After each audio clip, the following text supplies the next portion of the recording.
Well, I mean, it starts back about 1964, and I mean, that's when I got married, and I began to, well, I always realized, but I began to pay real close attention that once I was working, drawing a paycheck, making preparation to raise a family, that what a significant impact that local government had on working people that were too busy at home working and didn't have time to, to get involved, ask questions, do some research, and determine whether or not it was a good thing or not. And back at that time, we really didn't have anybody in West Calcasieu, no elected official that would actually stand up for West Calcasieu and ask the questions that needed to be asked. So just issues that came up across the board, if I had a question, well, then I would go to that.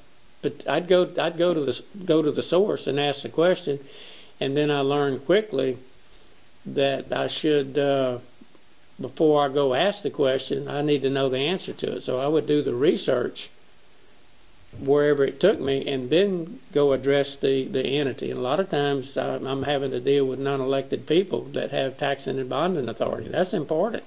All the little special service boards, they're not elected by the people, but yet they can set the millage, roll the millages forward or whatever.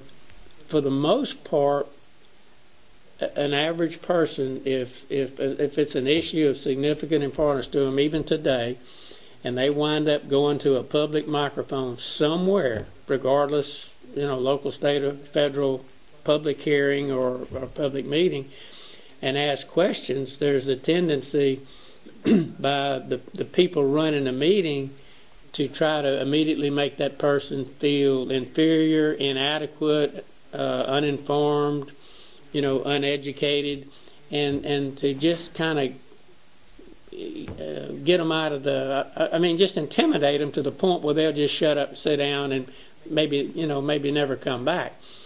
But when I was a young guy, they would talk loud and talk down to me, and I felt all that, and it worked to a point.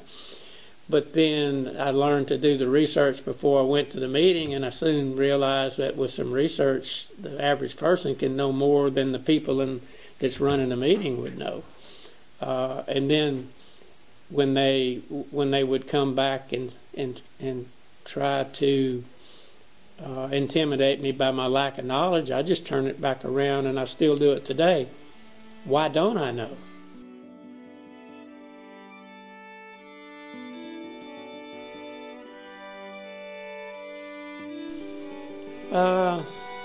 I guess the one when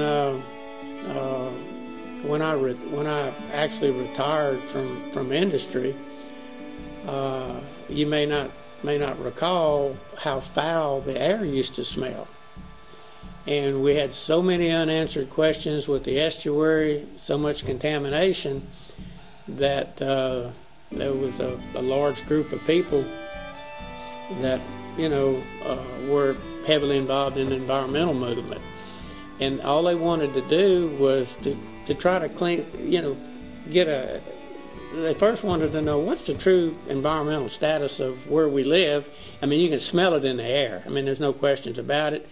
And pretty much every night you could read a newspaper in the front yard by the light of the flares if you lived anywhere, around industry. So I worked with all of the other people in environmental groups to get EPA to come to Lake Charles. And there are people say that's a good thing and that's a bad thing. But today, the air doesn't smell. We still have a lot of toxic chemicals in the air, cancer-causing chemicals, but it's nothing like it used to be. And at least we have a better understanding of the contamination in our waterways, and people are being asked to address that. We were never interested in fines or penalties or anything like that. We just want it cleaned up. If you decide that you're interested in an issue, you have to realize that you're going to have to be in it for the long haul, and you're going to have to realize that it's less time with family, that you really don't want to take time away from the family. It will cost you a lot of money. It'll cost you a lot of time. It'll cost you a lot of gas money.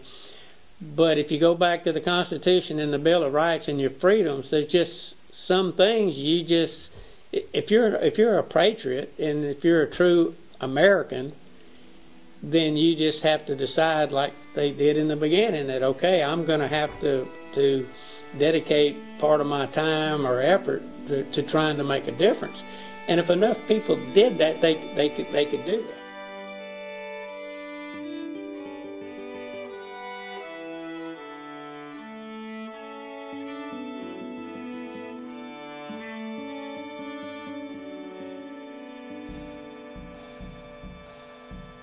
Can't believe that I've been involved in it that long. I'm usually the only person in the room that's not getting paid, especially like, the government meetings, and I'm usually the only person in the room that knows everybody and knows the information, but nobody will sit next to me. I guess they're afraid of falling out of shrapnel.